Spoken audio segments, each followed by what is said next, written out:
wedding. I was super excited, so I wore this like black sequin top and these leggings, this beautiful dangly jewelry, and this was my Oscar moment. I felt like Julia Roberts. Okay, maybe Kathy Bates. But this was big. So the next day I watched my video on YouTube and I realized that I had a gigantic camel toe the whole time. I'm talking full on camel. I mean, like sand was coming out of my twat. My entire labia majora is now on YouTube. I went to a party last week and I bought the loser appetizer. You know, the one that nobody eats? So this is a new group of friends I'm trying to break into, and I decided to go out of the box.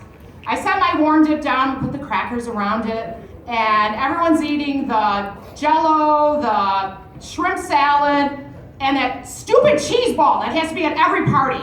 Okay, the cheese ball is disgusting. It is made with bare hands. Doing this. We don't know the origins of this or the hygiene of the person making it. If it's flu season, do not eat the cheese ball.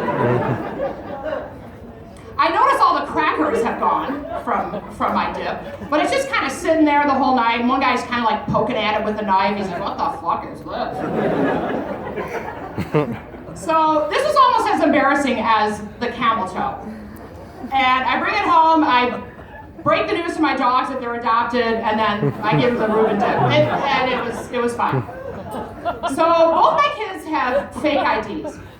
These IDs are nothing like the fakes we used to make when we were kids. We would erase the last two numbers and then pull numbers out of the phone book and then kind of tape them on. No, these IDs are awesome. They're laminated, they have the state seal.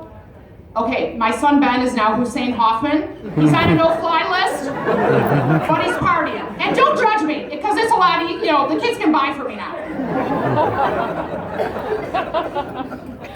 So my two kids go to Michigan State. My ex-husband and I, so they both went on spring break this year, and my ex-husband and I are at the airport, and we noticed how different the parental directives are now. It used to be, Ben, do you have your inhaler in your pocket?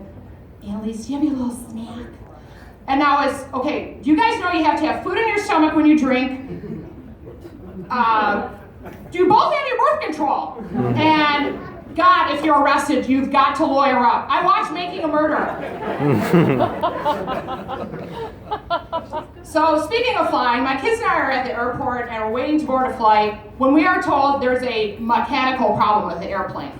Man, that's a hell of a thing to tell us.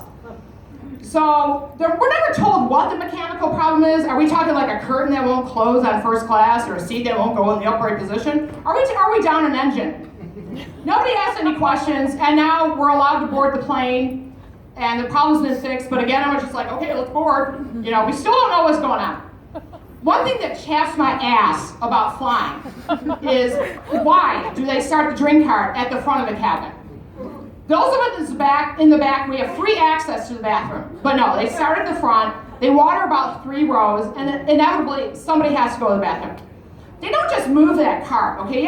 They water 3 or 4 more rows, and you have to stand there kind of going, Meanwhile, everyone else is like, man, that fucker's gotta go to the bathroom. Eventually, they do let you through. Now you're at the back, where I'm sitting. Now your ass is at face level with me. I know you have to go to the bathroom. You better keep a plug on that pucker hole, mister.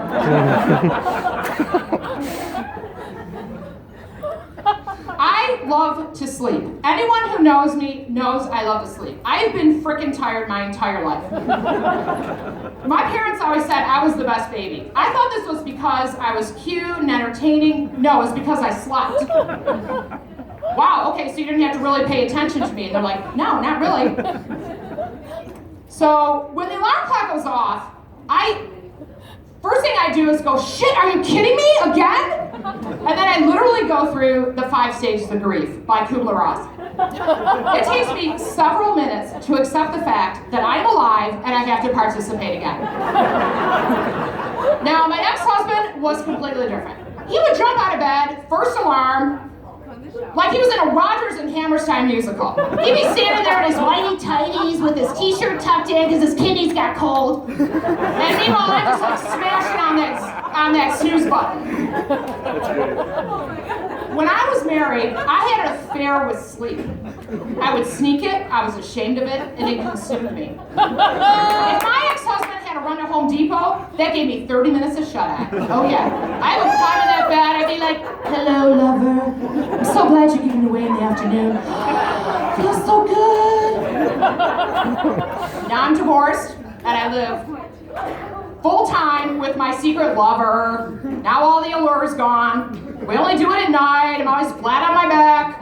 I do this, he does that. I let out a few moans, and then I fall asleep. So, thank you guys so much for coming out. I'm so glad I don't have a camel toe tonight. And thank you so much, everybody.